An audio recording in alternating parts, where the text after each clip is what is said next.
तो क्या कभी ये सोचा है कि कोई इलेक्ट्रॉन, क्या वो प्रकाश की गति से भी तेज चल सकता है? सुनने में ये मतलब भौतिकी के नियमों के बिल्कुल खिलाफ लगता है ना? हाँ, बिल्कुल। ये विचार ही अपने आप में काफी चौंकाने वाला है, खासकर जब हम आइंस्टीन के सापेक्षता सिद्धांत के बारे में सोचते हैं। सही कहा। तो आज हम इसी अजीब से लगने वाले सवाल के इर्द गिर्द घूमती एक दिलचस्प गणना को समझने की कोशिश करेंगे।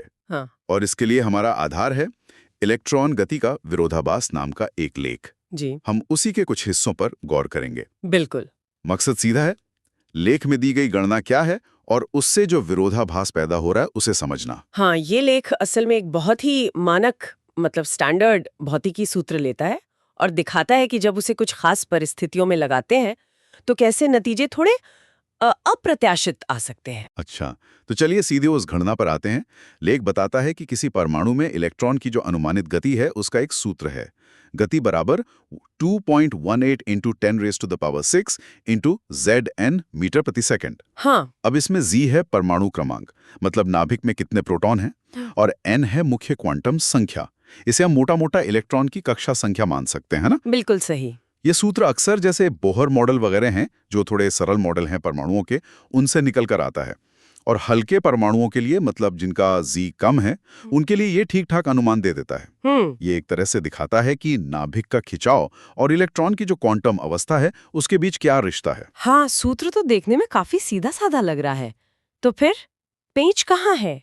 लेख किस विरोधाभास की तरफ इशारा कर रहा है? पेंच तब आता है, जैसा कि लेख बताता है, जब हम इस सीधे से सूत्र में कुछ बहुत बड़े मान रखते हैं, काल्पनिक ही सही पर रखते हैं। अच्छा, जैसे कि जैसे लेख कहता है कि सोचिए एक ऐसा परमाणु जिसका क्रमांक Z बहुत ज्यादा हो, मान लीजिए 138, हम्म, और इलेक्ट्रॉन सबसे अंदरूनी कक्षा यानी n=1 में हो। ओके, Z इक्वल टू 138 और N इक्वल टू 1। हाँ, अब जब ये मान आप उस सूत्र में डालते हैं ना, तो जो गति का आंकड़ा निकल कर आता है वो प्रकाश की गति यानी लगभग 310 मीटर्स प्रति सेकंड उससे भी ज्यादा आता है। क्या प्रकाश से भी तेज? ये तो हो ही नहीं सकता।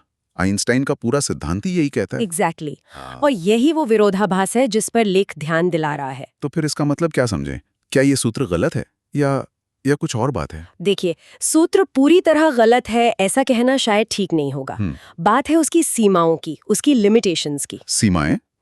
मतलब ये कि ये गणना एक बहुत ही सरल, जिसे हम नॉन रिलेटिविस्टिक यानी गैर सापेक्षवादी मॉडल कहते हैं, उस पर आधारित है।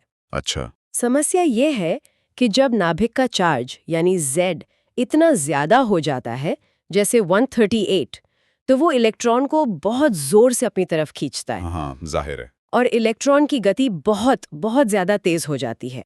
और जब गति इतनी तेज हो, प्रकाश की गति के करीब पहुंचने लगे, तब आइंस्टीन के सापेक्षता वाले प्रभाव दिखने लगते हैं, जैसे वो द्रव्यमान बढ़ जाने वाली बात। बिल्कुल वही, जैसे जैसे गति बढ़ती है इलेक्ट्रॉन का प्रभावी द्रव्यमान बढ़ने लगता है। ऊर्जा, गति, इन सब की गणना और जटिल हो जाती है। और ये जो सरल सूत्र हमने देखा ना, हाँ। वो इन रिलेटिविस्टिक इफेक्ट्स, इन सापेक्षवादी प्रभावों को बिल्कुल भी ध्यान में नहीं रखता। इसीलिए जब हम इसे ऐसी चरम स्थिति मतलब हाई जी लो एन में लगाते हैं, तो नतीजा फिजिकली इम्पॉसिबल, भौतिक रूप से असंभव आ जाता है। ओ, मैं समझा। तो ये मॉडल बस काफी नहीं है इन भारी परमाणुओं के चरम स्थितियों को समझाने के लिए। हाँ, ये तो एक तरह से याद दिलाता है कि कैसे भौतिकी में हमारे मॉडल अक्सर असलियत का एक सरलीकरण ही होते हैं और उनकी अपनी एक हद होती है। आपने बिल्कुल सही कहा। लेख का ये विरोधाभास असल में एक इशारा है, एक महत्वपूर्ण संकेत। ये हमें बता रहा है कि ऐसी स्थितियों को ठीक से समझने के लिए हमें और ज्यादा एडवांस सिद्धांत चाहिए। एडवांस्ड सिद्धांत? मतलब कैसे? मतलब ऐसे सिद्धांत जो क्वांटम यांत्रिकी और सापेक्षता दोनों को एक साथ लेकर चलें, जैसे कि पॉल डिराक ने जो रिलेटिविस्टिक क्वांटम मैकेनिक्स का ढांचा विकसित किया था।